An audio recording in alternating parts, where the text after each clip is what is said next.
Big shout out to the subscribers. We keep getting some subscribers and people are finding the vlogumentary. I love it.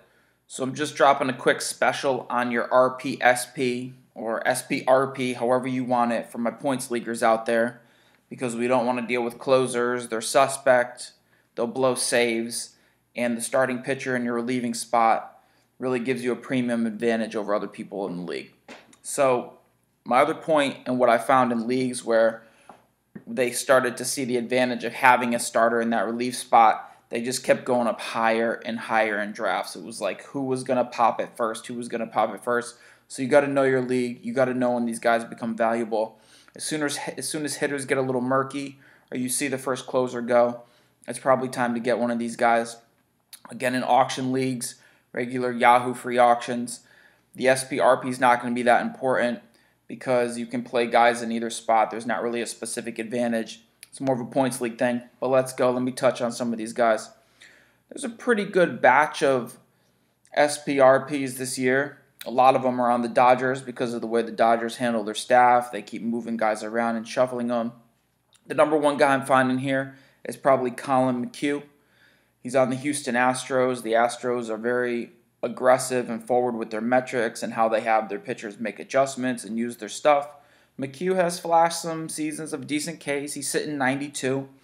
He's probably a fastball slider combination. I like him just because of the wins and the line of protection he's going to get, and because Houston will probably coach him up a little bit. The number two guy, obviously, is probably Carlos Martinez. Lat pull last season, missed a huge chunk of the season. He came back. They had him relieve a little bit. We were concerned. Oh, is he going to become a closer? No way. This guy's way too good to become a closer in the league. He's flashing a 4-5 pitch mix. He's got 4+ offerings. He sits about 94, but he can run it up to 97, 98. Carlos Martinez, if healthy, we're still looking for him to make that jump into being a top 10 SP. He's got that kind of stuff. He's a little bit wild. He can lose control from time to time. But if he's healthy, he's going to be your number one guy in that position. He's not even going to go like a regular SPRP. He's high generally in the starting pitcher rankings generally. Got to watch out for him. Next, I'm looking at two Dodgers guys. I believe Ross Stripling. Ross Stripling was nice last season. He had a couple weeks, couple months where he was just going really well. I guess he made an adjustment. He's throwing the curveball a lot harder. He was getting more break. Guys couldn't handle it. ERA was shiny. His problem, as it's been his whole career, is staying healthy, and I don't think he's even got a starting job right now. He's going to be down in the Dodgers AAA system until they need him, until they want to shuffle some guys up, limit some guys' innings. So with all these guys, you kind of got to watch when they're going to get called up or if they have the role. Again, these guys that start the season early, like Stripling's not giving you 200 innings. They're already starting him in the minors. He might come and get some midseason or spot start. The next guy, his teammate, Kenta Maeda. Kenta Maeda's on a contract. They keep kind of jerking Kenta around a little bit, but he's a jack of all trades. He did some middle relief. Kenley Jansen gets hurt. They let him close a little bit, but they're like, nope.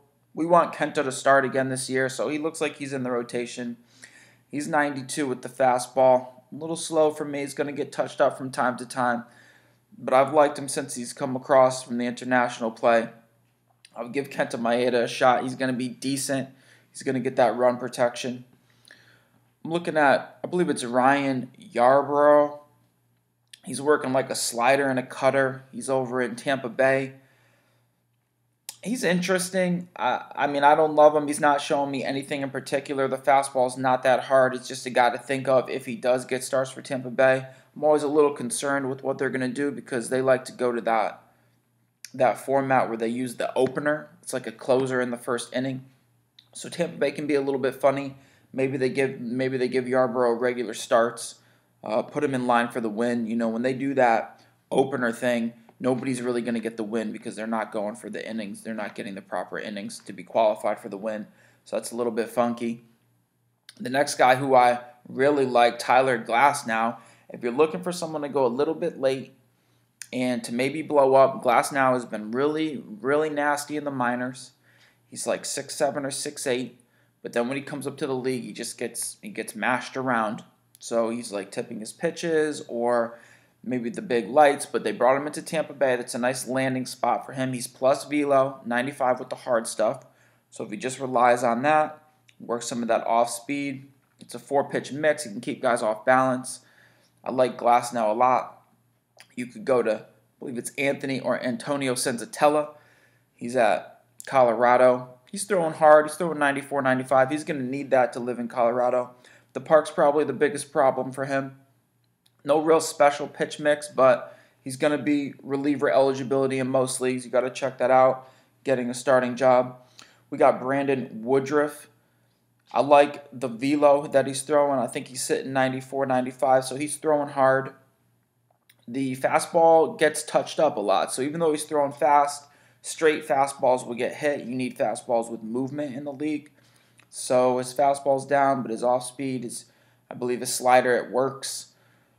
We got Erlin of the Padres. Erlin's flashing a 4-pitch mix. It's not going to be great, but he's a guy to keep in mind. And then I'm just going to flow through a couple more guys here. Jordan Lyles, I don't think he's starting. You got to keep him in mind in case he gets called up. I think he's a Padre as well. Drew Pomerantz, he's okay sometimes, former Red Sox. He's over in San Francisco now. I believe he'll have the dual eligibility. And after that, you got to look for the guys to get called up. I'll just drop some names here. I'm looking at Jorge Lopez, Robinson Chirinos, who I like for little spots last season. I think he's on the Rays. Jared Eichhoff of the Phils, who doesn't have a starting role. He's got good stuff. And then the Yankees got a couple guys. Loaiziga, really hard velo, good ratios. He doesn't have a role right away, but maybe he gets called up if there's some injuries. Maybe CC needs a blow from time to time. Look for Loaiziga to get called up. Justice Sheffield, another Yankee, hard thrower, 95. I wish he was getting more of an opportunity, but they want to go with some veterans. He might get called up if J.A. Happ gets hurt or something. Look out for him. And then, obviously, my clear-cut favorite, this is not for RPSP only, Julio Urias, 4-pitch mix, sitting 93 with the fastball. This dude is an uber prospect. He ran into some troubles with the shoulder. We weren't sure how he was going to recover. I think he had a capsule or a labrum impingement, and he's nasty. So I'm hoping that he gets right. When he gets called up, that's all leagues. I want Urias all over the place. Those are your RPSPs. Get ready. Yahoo's open. There's a lot of work to be done. I'm rounding out these lists. I'm bringing up starters. I'm going to check on catchers, closers, bring up the middle infield, get it ready, get a plan in place. Shout out to the subscribers. Oh, we are doing it. We're going to dominate some leagues. Let's get into some auctions. I'll talk to you guys.